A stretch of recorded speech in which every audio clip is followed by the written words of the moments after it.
নমস্কাৰ বন্ধুসকল আৰু শিক্ষাৰ্থীসকল। আমি যিহেতু বিভিন্ন ইলেক্ট্ৰনিক মাধ্যমত বিভিন্ন ছ'চিয়েল মিডিয়াত বিভিন্ন ধৰণে শিক্ষাৰ দান কৰি আহিছোঁ, হোৱাটছএপ হওক, ফেচবুক হওক, ইউটিউব হওক, বিশেষকৈ ইউটিউবত সকলোতে কিছুমান আসোঁৱাহ দেখা পোৱা গৈছিলে। বিশেষকৈ ইউটিউব হ'লে যিবোৰ আমাৰ এডছ আহে, এডভাৰটাইজমেণ্ট বা যিবোৰ আমাৰ প্ৰাইভেচি ইছ্যু থাকে বা কিছুমান এজ ৰেষ্ট্ৰিক্টেড কণ্টেণ্ট আহি যায়, তাৰ কাৰণে আমি কিছুমান অসুবিধাৰ সৃষ্টি হৈছিলে। সেই অসুবিধাসমূহ দূৰ কৰিবৰ কাৰণে আমি এটা ৱেবছাইট ডেভেলপ কৰিছিলোঁ। আমি সেইটো ৱেবছাইট চলাইছোঁ, যিটোৰ নাম আছিলে পঞ্চম বিদ্যালয়। আজি আমি সেই বিষয়ে জানো আহা, আমি কিদৰে সেই ৱেবছাইটটোৰ পৰা উপকৃত হ'ব পাৰোঁ, কিদৰে আমি সেইটো ৱেবছাইট ব্যৱহাৰ কৰিব পাৰোঁ শিক্ষাৰ কাৰণে।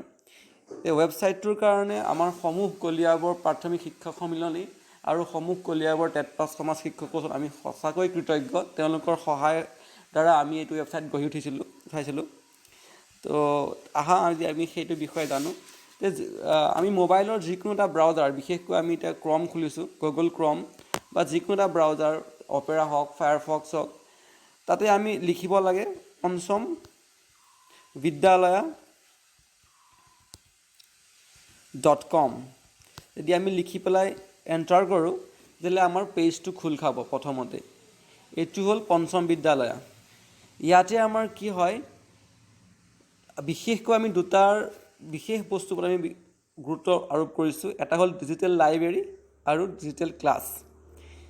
তাৰ বাহিৰেও এইটো ৱেবছাইটত আমি বিশেষ কিছুমান সুবিধা প্ৰদান কৰিম। ইভেণ্ট ক্ৰিয়েট কৰি ইভেণ্টবোৰত আমি গুগল ক্লাছৰুম হওক, লাইভ ছেশ্যন হওক, আমি সেইখিনি আমি দিবলৈ চেষ্টা কৰিম শিক্ষাৰ্থীসকলক। প্ৰথমতে আমি ইয়াৰ আহোঁ মেনুলৈ। ইয়াৰ মেইন মেনুত আমি দেখা পাম, যদি আমি মেনুটো টাচ কৰোঁ, ইয়াত আমাৰ home, my school, digital library, digital class আৰু কণ্টেক্ট আছ থাকিব। আৰু ইয়াতে থাকিব আমাৰ লগ ইন ছেশ্যন। আমি ইয়াত মেম্বাৰ লগ ইন কৰিব দিছোঁ। আমাৰ ইচ্ছুক শিক্ষকসকলে বা শিক্ষাৰ্থীৰ পেৰেণ্টছসকলে ইয়াতে লগ ইন কৰিব পাৰিব। লগ ইন কৰি তেখেতসকলক আমি চেনেল এই ৱেবছাইটত তেওঁলোক স্থায়ী মেম্বাৰ হ'ব, সদস্য হ'ব আৰু তেওঁলোকৰ নিজস্ব কণ্টেণ্ট আমি ইয়াত দিব পাৰিব তেওঁলোকৰ নিজস্ব ইচ্ছামতে। তো আমি সেইখিনিও ইয়াত দিবলৈ আগবঢ়োৱাৰ চেষ্টা কৰি আছোঁ। এই পঞ্চম বিদ্যালয়ত যদি আমি মেনু বাৰ টাচ কৰিম, তেতিয়াতে আহিব my school, my digital library, digital class, contact আছ। ইয়াৰ পৰা আমি টাচ কৰিও আমাৰ লাইব্ৰেৰীলৈ যাব পাৰোঁ, আমি ডিজিটেল লাইব্ৰেৰীলৈ। অথবা ইয়াত সন্মুখত থকা যিটো বুটন, ডিজিটেল লাইব্ৰেৰী বটন, এই বটনটো টাচ কৰি পেলাই আমি যাব পাৰোঁ। বটনত টাচ কৰিলেও আমি ডিজিটেল লাইব্ৰেৰী পেজলৈ যাব পাৰোঁ, বা মেনু বাৰ টাচ কৰি ডিজিটেল লাইব্ৰেৰীত টাচ কৰিলেও আমি আমাৰ ডিজিটেল লাইব্ৰেৰী যিটো আছে সেই পেজলৈ আমি যাবলৈ সক্ষম হ'ম। আৰু ডিজিটেল লাইব্ৰেৰী পেজটো চাওঁ আহক। এতিয়া এই পেজটোত দেখা পোৱা গ'লে প্ৰথমতে এখন ফটো দিয়া আছে, আমাৰ স্কুলৰ ফটো। আৰু ইয়াৰ দ্বাৰা উপকৃত হোৱাৰ মূল পইণ্টকেইটা হ'ল, ইয়াত আমি কিছুমান ইলেক্ট্ৰনিক মাধ্যমত পাঠ্যপুথি আৰু ইলেক্ট্ৰনিক মাধ্যমত আমাৰ কিছুমান শব্দপুথি আমি ইয়াতে যোগাৰ কৰি সংগ্ৰহিত কৰিছোঁ।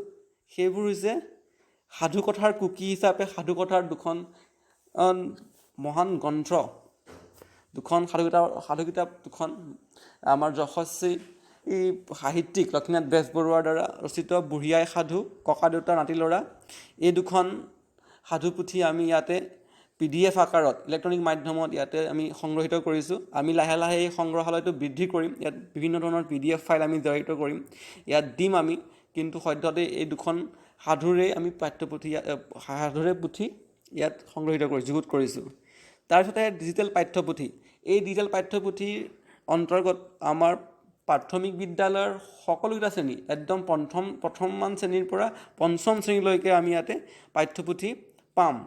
ই পাঠ্যপুথি অৰ্থাৎ PDF আকাৰত আমি পাম। যিকোনো ধৰণৰ মোবাইল ডিভাইচ, টেবলেট হওক, লেপটপ হওক, আদাৰ ইণ্টাৰনেট এক্সেছ কৰিব পৰা ডিভাইচ, য'ত আমি ইণ্টাৰনেটৰ সংযোগত আমি এই পঞ্চম বিদ্যালয়ৰ ৱেবছাইটটো খুলি পেলাই পঞ্চম বিদ্যালয়ৰ জৰিয়তে আমি ইয়াত প্ৰাথমিক বিদ্যালয়ৰ সম্পূৰ্ণ শ্ৰেণীৰ সম্পূৰ্ণ এখন PDF ফাইল পাঠ্যপুথি আমি পাম। ইয়াতে যদি আমি চাওঁ, এতিয়া ষষ্ঠ শ্ৰেণীৰ, পঞ্চম শ্ৰেণী বা ষষ্ঠ শ্ৰেণীৰ বা তৃতীয় শ্ৰেণীৰ বা দ্বিতীয় শ্ৰেণীৰ বা প্ৰথম শ্ৰেণীৰ যিকোনো এটা শ্ৰেণীৰ আমি ইয়াতে টাচ কৰিলে আমি চাওঁ পঞ্চম শ্ৰেণীৰ ই পাঠ্যপুথি লিখা আছে। তাতে আমি যদি গেট ইটত টাচ কৰি দিওঁ, টাচ কৰাৰ লগে লগে এটা ফাইল খোল খাব। এক্সটেন্স কৰি দিলে আমাৰ ইয়াতে যিখিনি ফাইল অংকুৰণ ইংলিছ EVS আৰু মেথামেটিক্স অপেন হ'ব আমি ইয়াৰ এখনত অংকুৰণ দি টাচ কৰি দিওঁ তেতিয়া লগে লগে আমাৰ অংকুৰণৰ PDF ফাইলত থকা কিতাপখন সম্পূৰ্ণৰূপে মুকলি হ'ব আৰু আমি ইয়াতে পঢ়িব পাৰিম গতিকে এই লকডাউনৰ যেহেতু শিক্ষাৰ্থীসকল সকলোকৈ বেছি ক্ষতিগ্ৰস্ত হৈছে তেওঁলোক ঘৰতে আছে আৰু ঘৰতে থাকি যাতে সকলোৱে শিক্ষা গ্ৰহণ কৰিব পাৰে আৰু অতি সহজতে যাতে তেওঁলোকে যি পাঠ্যপুথি হওক বা যিখিনি আমাৰ প্ৰয়োজনীয় টুলছ আছে শিক্ষাৰ ক্ষেত্ৰত সেইখিনি যাতে গ্ৰহণ কৰিব পাৰে পায় তাৰ কাৰণে আমি এই প্ৰচেষ্টা হাতত লৈছিলোঁ আৰু আপোনালোকেও যদি সহায় সহযোগিতা কৰে আৰু আঁকোৱালি লয় আমি অত্যন্ত সুখী হ'ম ইয়াৰ পিছতে আহে ডিজিটেল শব্দপুথি এই শব্দপুথিৰ ভিতৰত আমাৰ এতিয়া সদ্য 3টা পাঠ দিয়া আছে অডিঅ' ৰূপত এই অডিঅ'কেইটা সম্পূৰ্ণৰূপে শিক্ষাৰ ওপৰত নিৰ্ধাৰিত কৰা হৈছে বিশেষকৈ ক্লাছ 5ৰ এটা আছে ক্লাছ 3ৰ আছে আৰু এটা গল্প আছে আমি ইয়াত আৰু শব্দপুথিৰ কাম কৰি আছোঁ আমি আমাৰ ডিজিটেলি যিমানখিনি কাম আছে আমাৰ টিমে কৰি আছে ডিজিটেল ইমেজ টু টেক্সট কাম কৰি আছে ডিজিটেল অডিঅ' বুকৰ কাম কৰি আছোঁ আমি এই অডিঅ' বুকৰ দ্বাৰা কিছুমান কবিতাৰ সাৰাংশ আৰু প্ৰশ্নোত্তৰ শিতান আলোচনা কৰা হ'ব এই গোটেইখিনি কাম আমি কৰি থকা হৈছে তাৰে ভিতৰত এতিয়া সদ্যহতে আমি 3টা পাঠে ইয়াত আপলোড কৰিব পাৰিছোঁ লাহে লাহে আৰু আমি আপলোড কৰিম যদি আমি চাওঁ এতিয়া ক্লাছ 5ৰ জোনাক পাঠটোৰ বিষয়ে শুনো যদি টাচ কৰিলোঁ 5ৰ জোনাক পাঠটো পঞ্চমমান শ্ৰেণীৰ মৰমৰ ছাত্ৰ ছাত্ৰীসকল তোমালোকে পঢ়া অসমীয়া কিতাপ অংকুৰণ এই কিতাপখনৰ 6 নম্বৰ পাঠটো আজি অকণমান তোমালোকৰ লগত আলোচনা কৰিব খুজিছোঁ ঠিক এয়া শুনিলে এয়া আমাৰ আকাশবাণীৰ দ্বাৰা প্ৰচাৰিত হোৱা এটা অনুষ্ঠানৰ এটা অডিঅ' অংশ এই গোটেই অডিঅ'টো আমি দিয়া আছে ঠিক তেনেদৰে ক্লাছ 3ৰো দিয়া আছে আৰু গল্প দিয়া আছে আৰু লাহেকৈ আমি এতিয়া যদি যাওঁ ডিজিটেল ক্লাছৰুমলৈ এইটো ডিজিটেল লাইব্ৰেৰী ইয়াত আমি আৰু সংগ্ৰহিত কৰিম আপোনালোকৰ যদি নিজস্ব কিবা কণ্টেণ্ট আছে আমাক দিব পাৰে আমি সংগ্ৰহিত ইয়াত কৰি থ'ব পাৰিম এতিয়া আমি যি ক্লাছৰ টাচ কৰিলে আমি যদি মেনু বাৰটো চুই দিয়াৰ লগে লগে দেখা পাম ছাইড মেনু বাৰত এটা ডিজিটেল ক্লাছ আমি ইয়াতে টাচ কৰি দিয়াৰ লগে লগে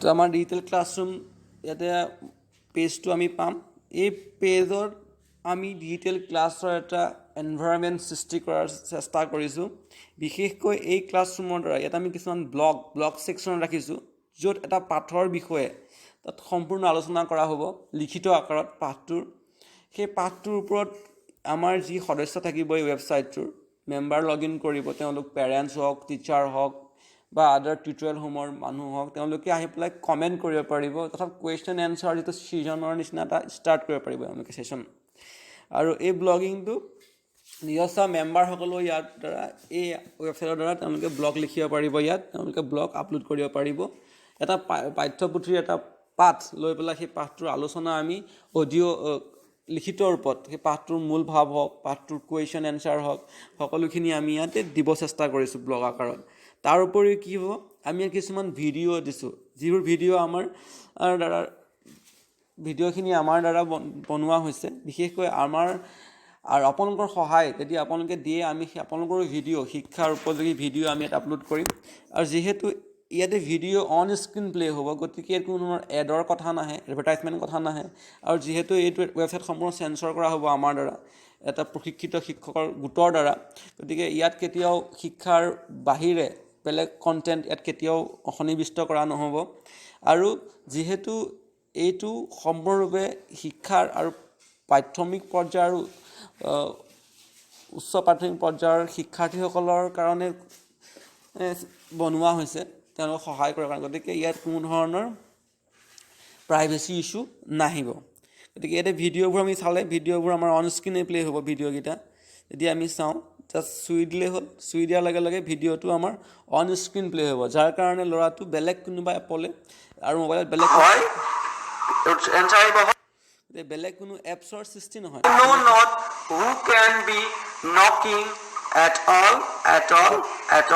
যিহেতু অন স্ক্ৰীণ প্লে' হয় অন স্ক্ৰীণ প্লে' হোৱাৰ কথাটো এইটোৱে ইয়াত সুবিধাজনক যে শিক্ষাৰ্থীসকল এই প্লেটফৰ্মটোৰ পৰা ইয়াৰ বাহিৰলৈ যাবলৈ ইয়ালৈ বাহিৰলৈ নাযায়, যাৰ কাৰণে শিক্ষাৰ যিটো মনোযোগ, যিটো পঢ়ি থকাৰ মনোযোগটো ভংগ নহয়, অমনোযোগিতা নহয়। আৰু তাৰ সৈতে কিছুমান আমি ইভেণ্ট ক্ৰিয়েট কৰিম, যেনেকৈ যোৱা দেওবাৰে আমি কিছুমান ইভেণ্ট ক্ৰিয়েট কৰিছিলোঁ। সেই ইভেণ্টবোৰ হ'ল যে আমি অনলাইন ক্লাছ, গুগল ক্লাছৰুম হওক বা ৱেবএক্স হওক বা গুগল হেংআউট হওক, এইবোৰৰ দ্বাৰা আমি কিছুমান অনলাইন ক্লাছৰ আমি যোগাৰ কৰিছোঁ। যিহেতু অনলাইন ক্লাছটো আমাৰ এইটো ৱেবছাইটৰ থ্ৰুৱেদি নহয়, আমি বেলেগ এটা ৱেবছাইট খুলিব লগা হয়, বেলেগ এটা ছাইটত যাব লগা হয়, বিশেষ গুগল ক্লাছৰুম বিশেষকৈ আমি সেইটোতে বেছিকৈ ব্যৱহাৰ কৰি আছোঁ। গতিকে সেইটো কাৰণে আমি ৰেজিষ্টাৰ কৰিব লাগে। যে ৰেজিষ্টাৰৰ কাৰণে আপোনালোকে ৰেজিষ্টাৰত ক্লিক কৰাৰ লগে লগে এটা আমাৰ ছাবস্ক্ৰাইব ফৰ্ম আহিব। আপোনালোকে নিজৰ ইমেইল এড্ৰেছ বা নিজৰ ফোন নাম্বাৰ দি পেলাই কৰিব পাৰিব। আৰু যেতিয়া আমি তেওঁলোকক কণ্টেক্ট কৰিম ক্লাছ হোৱাৰ আগতীয়াকৈ, যে এটা লিংক পঠাম গুগল ক্লাছৰুমৰ, সেই লিংকত ক্লিক কৰাৰ লগে লগে আপোনালোক আমাৰ গুগল ক্লাছৰুমৰ ৰিডাইৰেক্ট হ'ব, তাতে আমাৰ ক্লাছ এটেণ্ড কৰিব পাৰিব। কাষত আহিব কণ্টেক্ট আছ। যেতিয়া আমি কণ্টেক্ট আছত টাচ কৰোঁ মেনু বাৰ খুলি পেলাই, তেতিয়াহ'লে আমাৰ এখন পেজ খোল খাব। এই কণ্টেক্ট আছ পেজটোত কি কৰা আছে, আপোনালোকে আমাৰ সৈতে সম্পৰ্ক কৰিব পাৰিব। আৰু তেতিয়া কি হ'ব, আমি আপোনালোকৰ যিকোনো আপডেট, যিকোনো ধৰণৰ লাইভ ছেশ্যনৰ ক্লাছ, যিকোনো ধৰণৰ মূল ভিডিঅ'ৰ কোনো অংশ, যিকোনো ধৰণৰ শিক্ষাৰ লগত জড়িত বা বাতৰি আমি আপোনালোকলৈ পুছ মেইল কৰিব পাৰিম। মেইল হওক, ইমেইল হওক বা আমাৰ মেছেজিং হওক, সকলো ক্ষেত্ৰতে আমি কৰিব পাৰিম। একো আপোনালোকৰ অসুবিধা নহয়। জাষ্ট ইয়াতে আপোনালোকৰ নিজৰ নাম ছেকশ্যনত নিজৰ নাম, স্কুল নাম, ফোন নম্বৰ, এড্ৰেছ, কোন জেগাৰ পৰা কৰিছে আপোনালোকে ছাবস্ক্ৰাইব কৰিছে, অসমৰ যিকোনো জেগাৰ পৰা আমি আপোনালোকক ৱেলকামিং কৰিছোঁ, আপোনালোকে কৰিব পাৰে। ইনষ্টিটিউট টাইপ, লোৱাৰ primary, upper primary, tutorial home, parents, এই যিকোনো এটা অপশ্যন আপোনালোকে চুজ কৰিব পাৰিব। ইয়াৰ পৰা কৰি পেলাই ইমেইল এড্ৰেছ দি পেলাই মেছেজ আমালৈ আপোনালোকে একনলেজমেণ্ট বা থেংক ইউ নোটছ বা যিকোনো ধৰণৰ দি পেলাই ছাবমিট কৰাৰ লগে লগে আমি আপোনালোকৰ সকলোখিনি তথ্য পাম। আৰু আমাৰ যিখিনি আপডেটেড নিউজ থাকিব, আপডেটেড কণ্টেণ্ট থাকিব, আমি আপোনালোকক দিবলৈ সক্ষম হ'ম। এইদৰে আপোনালোকৰ সহায় সহযোগিতা, সমৰ্থন আৰু ভালপোৱা থাকিলে আমি নিশ্চয় আগবাঢ়ি যাম। আৰু এই পঞ্চম বিদ্যালয় ৱেবছাইটলৈ আপোনালোকক স্বাগতম জনালোঁ। আপোনালোক আহক, ভিজিট কৰক। আৰু কিবা আসুৱাহ পালে, কিবা টান পালে আমাক আপোনালোকে নিৰ্বিঘ্নে প্ৰশ্ন কৰিব পাৰে। আমি সেইখিনি আসুৱাহ দূৰ কৰিবলৈ যৎপৰোনাস্তি চেষ্টা কৰিম। Thank U.